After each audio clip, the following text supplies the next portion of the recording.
Art of storytelling. Storytelling is an art of crafting a story that makes the audience interested and connected. It's a way of delivering information easily, keeping the story's morale in people's hearts and minds for a longer time. This art is needed in our everyday life to engage people to what we want to say, whether you are giving a presentation at work, talking to a friend, talking a customer into buying a product, or when you persuade someone with a specific point of view. Stories are the best educational method for all ages, and it was the only method for passing information in the past. Some consider storytelling difficult, where others consider it an innate skill that can be gained. With this video, I want to refute all these claims, telling you a few tips that will enhance your narration skill.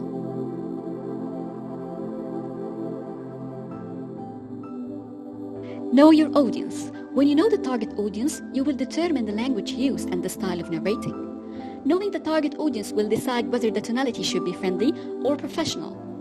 The place you are communicating with them also varies, whether it's on social media like Facebook, Twitter, or blog writing or book writing, etc.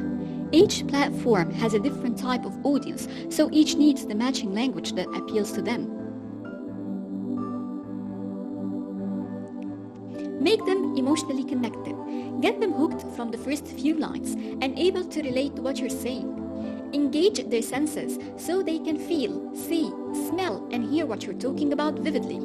Set the environment of the story and be clear about when and where did that take place. Is it in the past era, in the present, or is it in the future? By engaging the senses of the audience in the story, they will enjoy a deeper and more immersive experience.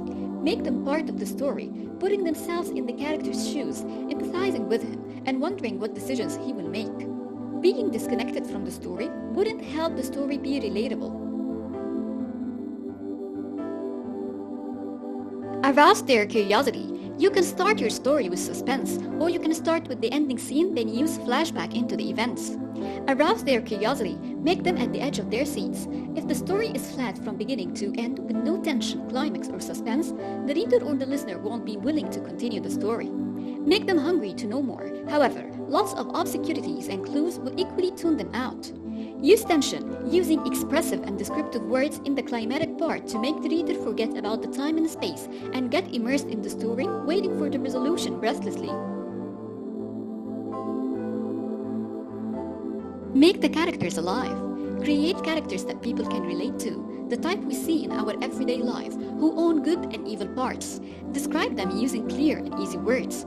Help people visualize the characters vividly. Make the audience get to know them throughout the story, knowing their dark sides, emotional sides, and how their childhood trauma affects their character.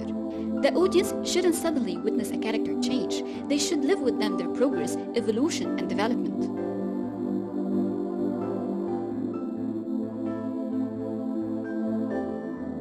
Avoid unnecessary details. Don't waste the audience's time in unnecessary details. Don't talk long about the stuff that won't add to the story. Switch between narration and conversation. When you use a monotone, you will make the audience bored. Similarly, when you focus on one kind of narration, switch from narrating to conversational style, making the characters have a dialogue with each other or with themselves. Choose the appropriate kind of narration, whether first, second, or third person. The first person narration is used more in thrilling and mysterious stories. Finally, practice a lot and read many intriguing stories. Imitate other storytellers' styles until you find your own style that suits you and keeps your audience engaged. Thank you for watching.